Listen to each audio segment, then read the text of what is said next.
Good night, everybody. I want you to share this with everybody. I am absolutely overwhelmed with joy, and I have to share this.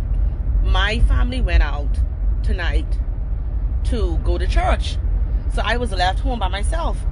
So I called my son and I called everybody and I said, y'all home? Hey, y'all come back home? And they said, no, we ain't come back home. I said, well, doors closing. I said, and I heard the sliding door close. I hear room doors closing. I said, y'all sure y'all in the house? So I didn't see anybody. I went out. I looked through the sliding doors. I didn't see anyone. I looked through the windows. I didn't see anyone. So 10 minutes later, my daughter was in the house. So I said, you, Abby, that's you? She said, yeah. So I began to think to myself, but if you just reach who that was 10 minutes ago in my house. Listen to me. I got on makeup. I ain't trying to get tear up. I walk outside to my car. To leave about 20 minutes later. So a young man walks in my driveway and I was alert. So I jumped. And he said, I want to apologize to you. I said, apologize to me for what? Because I'm trying to figure out what is he even doing in my driveway.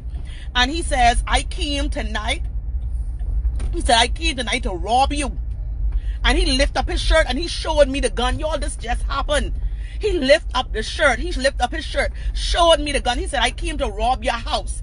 He said, but I remembered when you had the feeding thing at your church, you fed me and my children. He said, when you looked out the sliding door, he said, I was right by the door. He said, I looked in your face and I remembered you feed me and my children. He said, you fed me and my children. He said, and I looked in your face and he said, I could not rob you. Y'all didn't hear me. This man had a gun in my driveway. Jesus, and you can tell me God ain't a keeper? Oh, God. Oh, God. Listen to me. This man lifted up his shirt, showed me the gun, say he came to rob me. Y'all didn't hear me? He didn't know whose house he was coming to. And he walked away and I called him back and I said, sir, I said, everything I have in my bag, I want to give you. He said, no, I ain't robbing you. He said, I ain't going to do that. He said, if you want to go to the police, go to the police. I said, no, I ain't going to the police because God is my keeper. I gave that man the last $300 in my bag. That money I gave him was my son's school fee. I said, I'm going to put $300 in my son's school fee tomorrow. And listen here, I gave that man that $300. And that man break down on the floor crying. He said, you know why I was robbing you?